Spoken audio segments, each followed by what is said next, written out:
En termes de référencement sur Google, à son propos, sa fiche signalétique s'ouvre sur le test de quatrième de couverture de son ouvrage intitulé Les secrets de la réussite.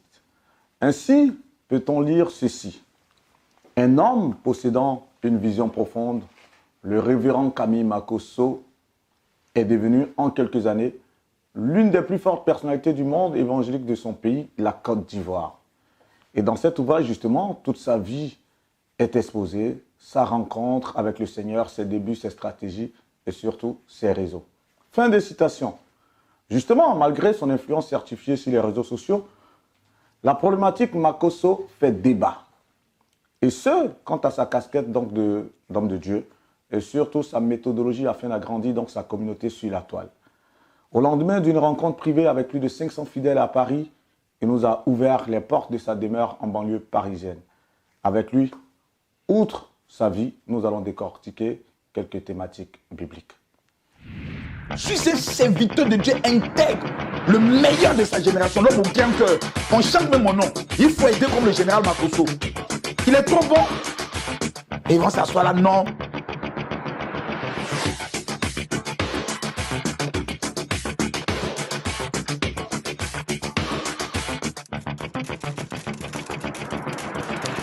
Justement, en général, ce dimanche 7 septembre, vous étiez à votre seconde rencontre avec certains de vos fidèles, les toutes premières en France après le décès de votre épouse. Que rêvait pour vous ce voyage sur Paris sans votre épouse cette fois-ci? D'abord, c'est un voyage très difficile. Difficile dans la mesure où Paris est notre bastion. C'est ici que toute la vision est tracée sur le plan international. C'est à partir d'ici que nous préparons nos différents programmes en Belgique, en Suisse, en Italie, que ce soit au Canada et aux États-Unis. C'est à partir d'ici, parce que c'est la capitale de la francophonie, que nous prenons le soin d'impacter un peu, je peux le dire aussi, l'Afrique. Parce que la France, comme je le dis, est notre bastion le plus solide, avec plus de 6 000 à 7 000 fidèles répartis dans toutes les villes. Et il était pour moi plus qu'important de venir organiser 2 rencontres privées dans le but de pouvoir, après la période du Covid où on ne pouvait pas organiser des événements, de pouvoir au moins me rapprocher de ceux qui sont au niveau de Paris. Rapprocher ces fidèles de moi, leur informer que le Père est de retour et puis tester un tout petit peu ma capacité de mobilisation sans communication. C'est vrai que là, vous partez droit dans le but par rapport à comment on appelle ça, à votre ministère, mais en même temps, on aurait quand même à avoir, on va dire, un développement sur le fait justement que vous, cette fois-ci, votre épouse n'était pas là. C'est quelque chose de difficile. C'est quelque chose de difficile, mais dans quel sens? Dans le sens où c'était elle qui était, on va dire, la cheville ouvrière de toute cette organisation. Non, non, non. C'était quelque chose de difficile, dans quel sens? C'était quelque chose de difficile dans le sens où c'est ma femme qui est beaucoup complémentaire. J'ai commencé mes premiers programmes ici en France sans mon épouse. Les 3 premières conventions, je crois les 2 premières conventions, c'était sans mon épouse et autres. C'est après qu'elle est entrée dans le ministère et elle a commencé à servir Dieu et autres. C'est difficile dans la mesure où tu arrives dans une maison que vous avez laissée après 18 mois. Tu arrives, tu retrouves sa robe de soirée qui est mise sur le lit parce qu'on était parti pour revenir dans exactement 20 jours pour préparer une convention qui devait avoir lieu dans le mois de mars. C'est difficile parce que sa présence est toujours là. C'est difficile parce que la majorité de nos enfants spirituels qui ont appris cette nouvelle ne nous avaient pas encore revus. Parce que beaucoup ne pouvaient pas venir pendant les obsèques à cause du Covid et autres. Donc quand tu reviens et puis tu revois leur visage, la tristesse dans leur visage du fait qu'ils te voient, ils n'ont pas pu... La charge émotionnelle, René et autres. Le premier jour quand j'entre dans la salle à Saint-Denis le 29, c'est très fort. C'est très très fort. Tu vois des personnes avec qui nous sommes allés en Israël, des personnes qui connaissent maman, qui aiment maman comme une maman. Il y a des fidèles qui me l'ont dit, on aime maman plus que toi. Qui te le disent ouvertement parce que c'est la douceur incarnée. Justement, la preuve de cet amour, c'est le fait de voir que vous continuez à porter votre bague de mariage, malgré qu'elle soit décédée. Cela répond à quoi?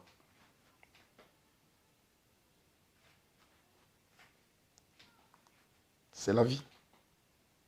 C'est la vie, bon. Pour moi, je me dis toujours que mon épouse n'est pas morte, quoi. Donc, c'est la vie. On ne peut que l'accepter. Cette question vous a mis dans une profonde réflexion? Non, je n'aime pas trop en parler. Pourquoi? J'aime pas. Parce que... J'aime pas en parler parce que je veux qu'on voie toujours l'homme fort, c'est tout. J'aime pas en parler, c'est pas bon. C'est pas du tout bon, c'est pas... Justement, pour clore ce chapitre, c'est vrai qu'on a commencé cette interview ici, histoire pour nous de commémorer, en tout cas rendre hommage à votre épouse. Mais justement, beaucoup, c'est vrai que vous voulez garder toujours, on va dire, cet aspect de l'homme fort. Mais justement, après le décès de votre épouse, d'aucuns auraient pensé que vous seriez éclipsé plus ou moins quand même. Je veux dire, continuer peut-être à continuer à servir Dieu, mais autrement. Et pourtant, vous êtes redevenu encore plus virulent que jamais.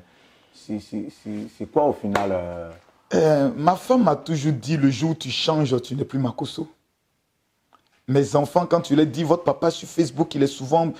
Ils te disent ouvertement, papa, le jour où tu changes, tu n'es plus notre père. Donc, ils aiment le côté de ce personnage-là et autres. La vie est ainsi faite. Il y a un moment pour vivre, pour naître, il y a un moment pour partir et autres. Donc, tu ne... Parce que ta femme décède, tu dis, bon, moi, je vais tout changer, mais tu changes, c'est parce que tu étais comme ça qu'elle est décédée. Non. Non, c'est pas parce que comme ça, c'est un accident qui arrive dans la vie. Et toi, ce que tu peux prendre le soin de faire, tu es un leader, on te connaît dans beaucoup de casquettes, tu portes 3 casquettes à la fois. Tu ne vas pas changer une casquette du jour au lendemain, non. Tu n'es plus Makosso. Makosso, c'est Makosso. C'est une marque déposée.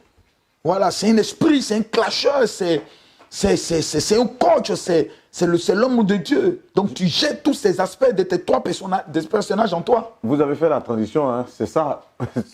Ce serviteur de Dieu, justement, Makoto, c'est un serviteur de Dieu. Mais qu'est-ce que vous répondez à ceux qui vous dénient cette casquette-là? Parce que pour d'aucuns, vous n'êtes pas un serviteur de Dieu. Qu'est-ce que vous leur répondez là? En fait, tu ne peux pas les répondre. Tu ne peux pas les répondre parce que tu ne peux pas obliger quelqu'un qui est bête de devenir intelligent. Tu ne peux pas l'obliger. Bon, on dit le monsieur n'est pas un pasteur sur la base de quoi? Si on voit un monsieur qui est en train de coucher ses fidèles, on va dire, mais le gars, il n'est pas sérieux. Si on voit un monsieur qui dit, voilà un gars qui l'a arnaqué, on dit, il n'est pas sérieux. Mais quand il fait des dons en Côte d'Ivoire, quand il prend des femmes qui sont abandonnées, à qui il donne du travail, à qui il héberge, à qui on dit, ah non, il est bien, il est un bon cœur. Mais quelqu'un qui est un bon cœur, il n'est pas bon pasteur. Mais justement, outre les bienfaits, il y a tellement de choses qui vont aussi de travers avec l'attitude d'un homme de Dieu. Au final, on ne sait plus... Comme quoi? Voilà, vous avez dit tout à l'heure, il y a certains, vous avez dit qu'on dit l'anarque, c'est que certaines personnes vous reprochent? Non, ils disent. Oui. Mais est-ce qu'on a déjà attrapé au moins un client de son arnaque? Au moins si on a un témoin oculaire, voici une victime de... Ça fait 5 ans. J'ai même mis une prime de 5 millions pour celui, j'ouvre le téléphone, appelez celui qui atteste aujourd'hui que je suis un faux, gagne 5 millions. Eux tous tapent poteau. Mais on est dans un continent, principalement dans un pays où on peut tout dire dans votre émission. Oui, allez-y. Où il y a beaucoup d'abrutis. C'est-à-dire pour eux, ils veulent forcément t'attribuer un élément négatif pour faire de leur rêve ce que tu es. Je ne suis pas leur rêve. Je suis un serviteur de Dieu intègre, le meilleur de sa génération, l'homme au grand cœur. On chante même mon nom. Il faut aider comme le général Makosso. Il est trop bon. Et ils vont s'asseoir là, non. Parce que sa manière, on me reproche quoi? On me reproche ma manière de parler sur Facebook. À part ça, on n'a rien à me reprocher dans l'intégrité familiale, dans ma relation avec ma femme, dans ma relation avec mes enfants. On dit le gars, c'est un bon père. Makosso est un homme bien. On est heureux de savoir mais ils sont possédés. Il y a un démon qui est dans leur corps, justement, qui ne veut pas leur délivrer. Donc, il veut les maintenir dans la précarité, donc il les évite de voir la lumière qui est Camille Makosso. C'est intéressant de voir que vous ne vous laissez pas scléroser par les regards extérieurs. On va s'intéresser justement à votre marche avec le Christ. Votre père spirituel, celui avec qui vous avez, on va dire, appris le béaba du service de l'Éternel, c'est lequel? C'est le pasteur Eba Raymond qui vient de l'église baptiste et qui a créé l'église Anabaptiste. C'est lui qui prêche pour la première fois et moi je décide de me convertir. Maintenant, celui qui a été pour moi, parce que lui après 2 ans, il y a un conflit qui naît au sein de l'église, on était des saints fidèles, hein, en 99. Bon, mon père est obligé, qui était ancien dans l'église, est obligé de se retirer de l'église parce qu'il y avait une forme entre le pasteur qui était là, le pasteur Kwame Michel, et le président de l'église qui était le pasteur Eba Raymond. On était au milieu de tout ceci, donc l'église se casse. L'église se casse, le pasteur décide de fermer l'église au niveau d'Abidjan. Et puis moi qui avais reçu l'appel de Dieu en 99, je suis obligé de m'engager en même temps dans le ministère parce qu'il y avait un noyau de fidèles qui était présent au nombre d'une dizaine. Il fallait automatiquement m'engager dans le ministère. Donc, je m'engage dans le ministère en 99. Ça fait maintenant près de 22 ans que je suis dans le service du Seigneur. Je fonde ma première église qui est la mission évangélique au foyer Action.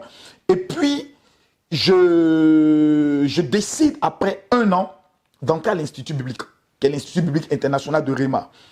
Et à partir de 99, on constate que les églises au niveau de Ndouci, qui était un village, qui doivent connaître au moins 1 an ou 2 ans pour atteindre au moins 50 fidèles.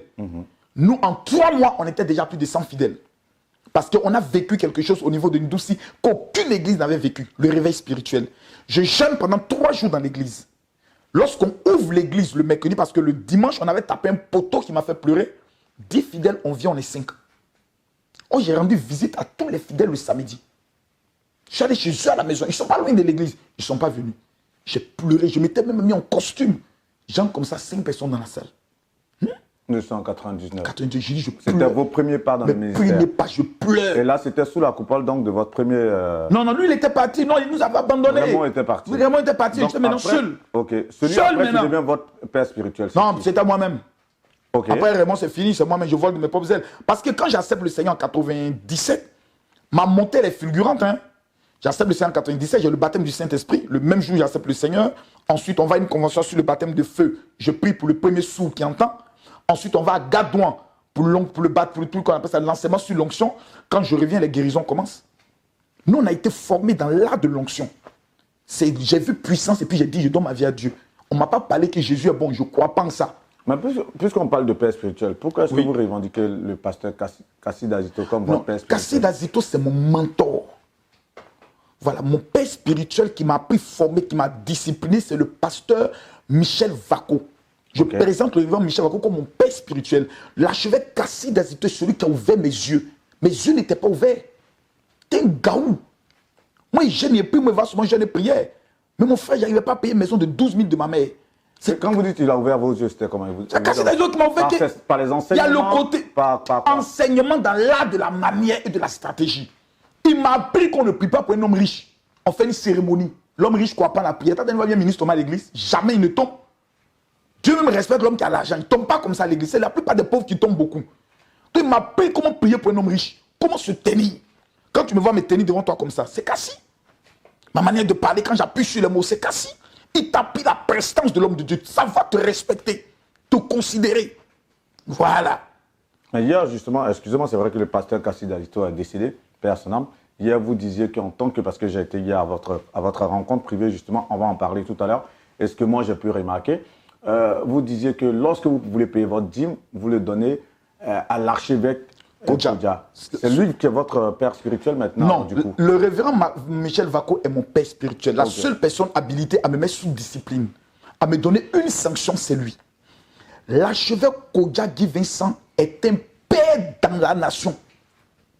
Comme mon père spirituel est au niveau de, je peux le dire, de l'Espagne, je me suis rapproché aussi de l'archevêque Kodja Guy Vincent parce qu'on vient du même milieu. L'archevêque était un ancien bandit. Il faut qu'on dise les choses. C'est un loupard. C'est le vagabond. Moi, il était un vagabond. Donc, lui, il peut me comprendre souvent dans certains mouvements. Que peut-être mon père spirituel, que le révérend Michel Vako, ne peut pas me coacher. Lui, il peut me comprendre. Lui, il peut m'expliquer certaines choses. Il y a des directs que j'ai fait l'archevêque Kodja Guy Vincent m'appelle, il dit bien, mon petit. C'est bien. Pour l'instant, je n'ai rien à te reprocher. Le jeu est quelque chose à te reprocher. Et c'est le seul aussi qui peut m'appeler, me gifler aussi. Et c'est un ancien louchi. S'il y a quelqu'un dont j'ai craint, à part mon père spirituel, dans ce pays-là, il n'y a aucun pasteur qui peut m'effrayer. Mais l'archevêque Kodja, ce n'est pas camarade de tout le monde. Non, c'est pas. C'est un modèle en matière de réussite, en matière de finances. C'est le gars qui m'a appris. Il ne faut pas rester dans l'histoire de chaîne, prier seulement pour les gens, faire des affaires. C'est lui qui m'a motivé à rentrer dans les affaires. L'archevêque Kodja, l'archevêque Kassid Azito m'a discipliné dans l'art de la manière. L'archevêque Kodja a ouvert mes yeux dans l'art des affaires. Donc, au-delà Et mon père spirituel, Michel Vako, m'a appris ce qu'on appelle la démonstration de la puissance de Dieu. Amen. Au-delà de tous ces hommes de Dieu dont vous venez de parler, quels sont vos rapports avec d'autres hommes de Dieu comme le pasteur Mohamed Sanogo, comme d'autres qui sont connus un peu dans la nation ivoirienne? Quels sont vos rapports? Apparemment, quand on entend Makosso, en fait, je les protège beaucoup aussi. On a des affinités, on a beaucoup de respect. Ils ne peuvent jamais dire que Dieu leur a dit que Makosso n'est pas son serviteur. Ils ne peuvent pas. Pas parce que non, Makosso peut-être va les clasher. Non, ils savent. Puisque quand on se rencontre, ils me le disent. Mais ils me font le report du fait que du Makosso, tu es trop dans certains sujets. Et j'essaie de les faire comprendre. On a des rapports de respect.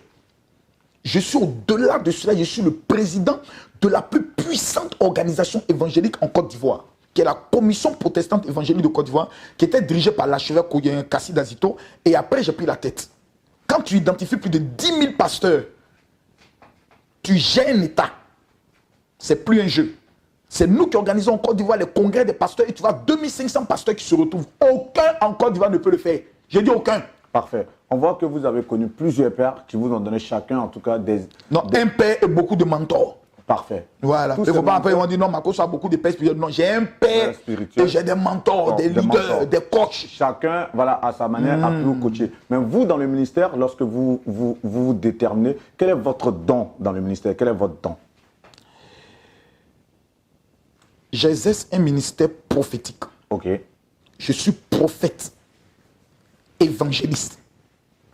C'est-à-dire dans l'art des révélations, Dieu m'utilise, mais pour amener des âmes à lui. Je suis plus doté du don de la guérison et des miracles. C'est mon don. Je fais un direct tout de suite. Je demande aux gens de toucher leur téléphone. Ils rappellent pour te dire je viens d'être guéri. C'est le don que Dieu m'a donné. Malgré toutes mes faiblesses, malgré toutes mes erreurs, le don de Dieu reste fidèle à ma vie.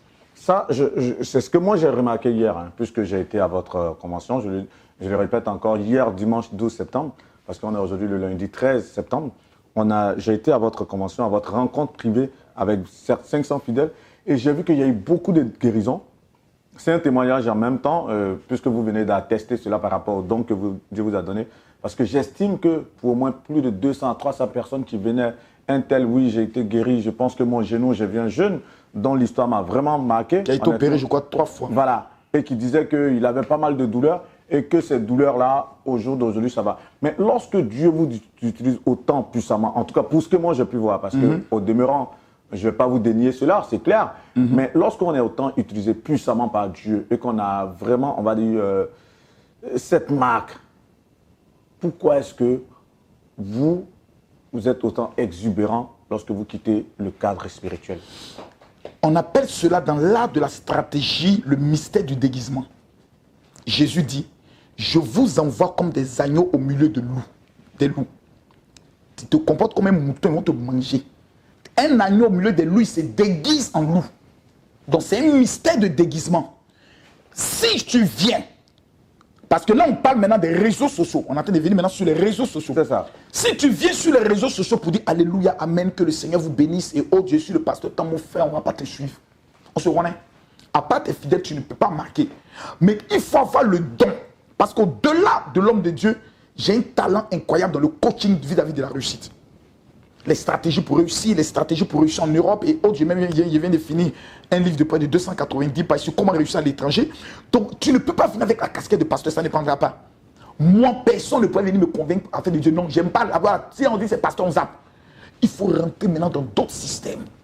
Voilà. Avec de langage souvent un peu vulgaire, grossier.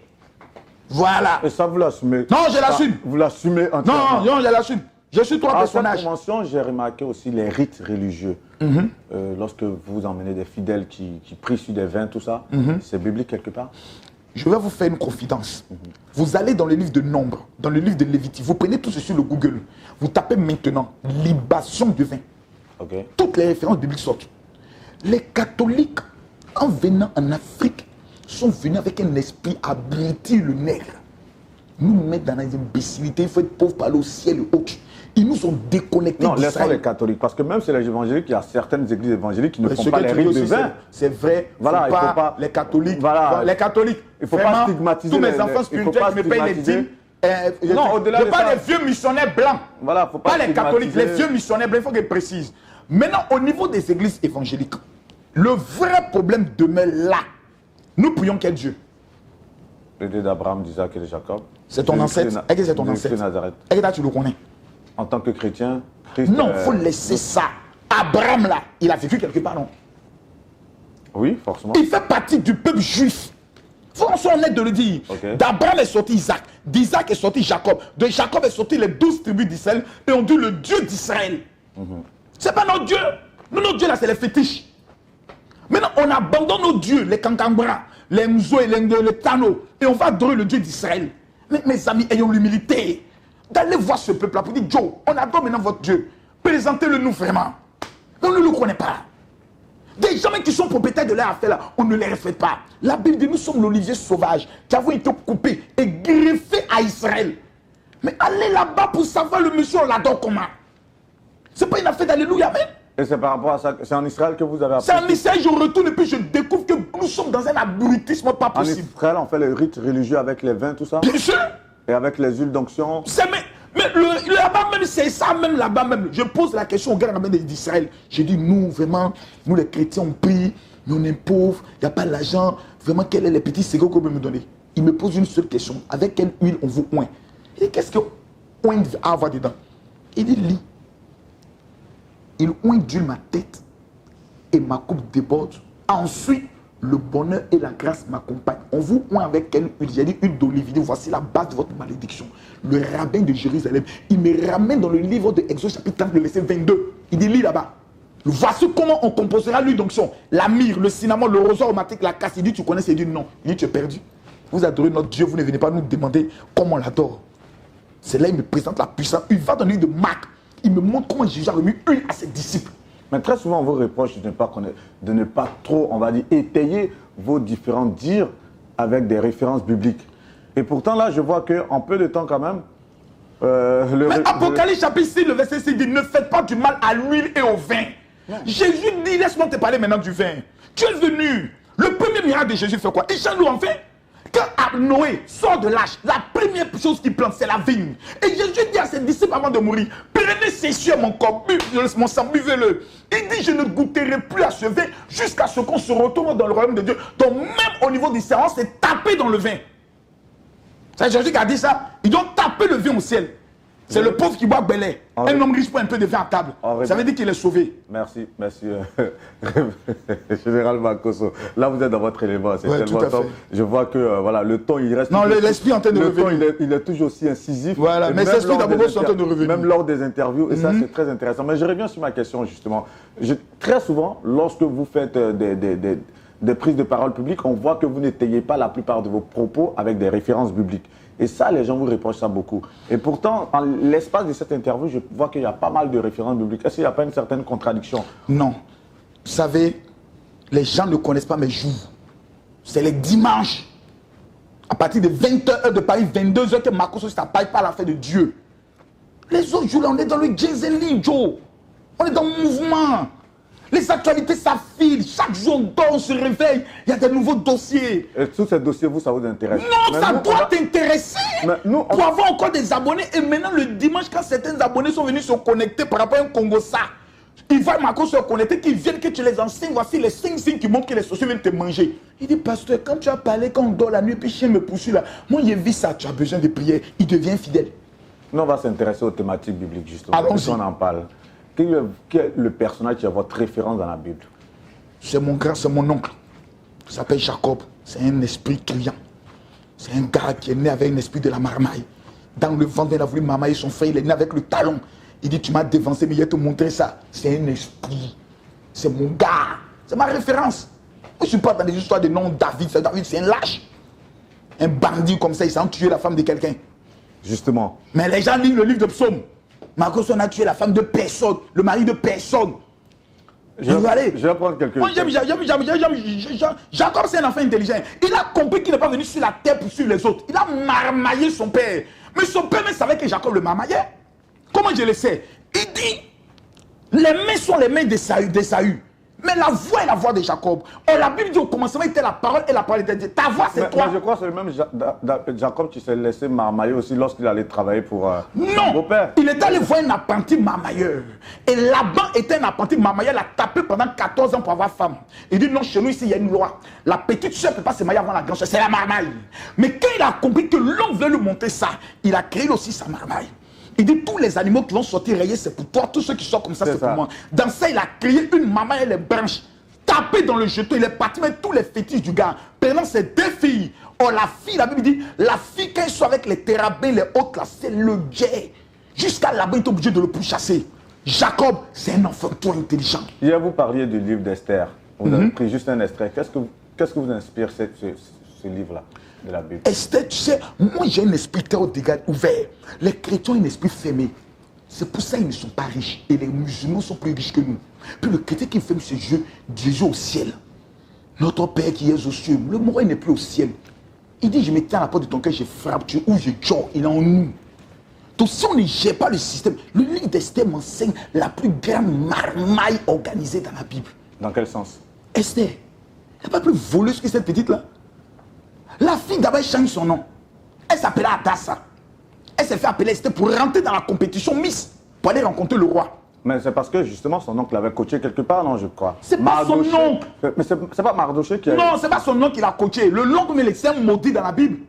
Quelqu'un t'a tu deviens reine et puis ton oncle ne rentre jamais chez toi. Non, mais justement, ça je l'ai suivi hier. Lorsque Mardoché voulait aller voir le roi Cyrus, lorsque Esther, parce que lorsque Mardoché est venu voir Esther, d'abord il n'a pas vu. Non, je viens. Parce que le roi a dit, d'abord Esther a dit à Mardoché, tant que le roi n'a pas levé le sceptre, on ne peut pas rentrer dans sa présence. Donc elle ne pouvait pas permettre cette audience quelque part. La Bible dit que Mardoché dormait toujours devant la porte du roi. Du roi. On dit toujours. Oui. Donc il y a longtemps il est là. Ok. Et c'est après qu'il a appris qu'on veut tuer tous les juifs. Ok, voilà. Voilà. Que c'est Naaman qui est en train de monter le coup. Quand il va voir Esther, Esther refuse. Mais parce que justement, elle n'a pas l'autorisation d'aller dans la présence du roi. Elle envoie même des gens pour aller dire, pour aller prendre sa commission. Toi, ton oncle, tu as réussi. Ton oncle a sauvé même le roi. Parce qu'il y avait un complot qui était contre le roi Cyrus que Mardoché a fait déjouer. C'est ça. À tel enseigne que la Bible déclare qu'un jour, le roi n'arrivait pas à dormir. Et il s'est souvenu de Et il s'est souvenu de là. Mais super. un homme qui a sauvé ton mari, c'est ton homme, mais présente ton mari. C'est une marmailleuse, la petite. Mais là n'est pas le problème. Elle a voulu refuser parce qu'elle est dans le bonheur. C'est quand Mardoché lui a dit, si tu ne fais rien, que ce soit par toi ou pas, par toi, Dieu va nous aider. Mais toi, tu n'as pas échappé. Voilà comment la petite fille maintenant s'est réveillée. Et c'est après maintenant elle a présenté son nom pour qu'elle aussi manque dans le mouvement. Une autre référence. Quel commentaire vous pouvez faire de la séparation entre Abraham et son neveu Lot dans la Bible? Non, c'est un enseignement. Pour dire dans la vie, il y a des personnes qui tu dois te séparer. Tu es dans ton mouvement. Un homme avec qui les conflits veulent s'intégrer, la séparation vient de Dieu. C'est la division qui vient du diable. Souvent, des gens me font des réponses. Non, mon général, il y a un de tes petits, il paraît que tu t'es séparé de lui. La séparation vient de Dieu. Par exemple, toi, tu es dans ton mouvement. Demain, tu crées ta chaîne de télé. Tu comprends? Maintenant, tu fais appel à un gars qui vient. Et donc, c'est un de tes frères, vous connaissez, il veut gâter ton mouvement. Ce n'est pas toi des personnes qui vont créer tout dans le conflit. Ça nous montre des types de personnes de qui il faut se séparer. Quelqu'un qui ne croit pas en toi, quelqu'un qui te méprise, quelqu'un qui te critique, quelqu'un qui parle de toi aux autres, quelqu'un qui est ami avec tes ennemis. Mon frère, il faut te séparer avec le gars, sinon on va t'empoisonner. Très bel enseignement. On va aller sur une autre référence. Allons-y. Tout à l'heure, vous en avez parlé, l'histoire de David. Lorsqu'il fait tuer Uri sur le plan, sur le champ de bataille, et qu'après, il épouse Bathsheba, et qu'après Bathsheba, justement, donne naissance à Salomon. Cette contradiction dans la Bible, comment est-ce que vous l'expliquez? Non, il n'y a pas de contradiction en tant que telle. L'histoire de David est venue nous montrer un exemple. Nous sommes tous des pécheurs. Mais le plus important, c'est d'aimer Dieu. Amen. Il y a des gars là, mon frère, tu pries pour lui. Mais demain, il va aller mougouer une petite fille. Il va aller dans ma ploli. Il revient et te dit, pasteur, priez pour moi, pauvre pécheur. Hier, j'ai frappé encore. Champion, il y a d'autres là, c'est la masturbation. D'autres là, c'est boire. C'est ça qui les fatigue. Dieu nous aime tels que nous sommes. Mais une histoire d'un enfant comme Jacques, c'est l'histoire de Salomon qui doit nous intéresser. Parce qu'un enfant qui vient d'un tel couple, imaginez comment on le voyait chaque jour. Ça. Toi, ta maman et ton papa ont fait complot pour tuer son ancien mari. Donc voilà comment on voyait Salomon. Mais lui qui était le méprisé, c'est lui que David lui a donné ce royaume. C'est un message pour dire aux gens qui sont méprisés dans leur famille. Le message pour dire aux gens qui sont ridiculisés. Qu'un jour, l'Éternel n'a pas encore dit son dernier mot. Aïe. La Bible déclare que c'est lui qui a été l'héritier. Lui, l'enfant qu'on pourrait considérer comme un enfant impur. Il y a des gens qui sont issus des relations de viol. L'histoire de Salomon doit les inspirer à ne jamais désespérer. Mais quand Salomon est venu au pouvoir, quel était le conseil que son père lui a donné? Est-ce que vous vous rappelez? Oui, où il a dit de faire attention à ceux qui étaient dans sa garde. Non, il n'a pas dit, il faut les tuer. Voilà, mais enfin, je ne voulais pas vraiment... Ah, voilà David qui dit... Oui, parce que justement, Absalom même avait poursuivi son père David aussi. Oui. Voilà. Il dit, tel gars qui est là, tu le ça. tues. Mon ancien chef, il m'a fait beaucoup de mal. Ça, Il les a massacrés d'abord, avant de s'installer au pouvoir. Champion, quand tu viens dans le domaine des affaires, ou dans le domaine politique, on te parle pas d'assassinat physique, mais il faut assassiner politiquement tout ce qui peut te faire du mal. Va diviser les partis politiques. Parfait.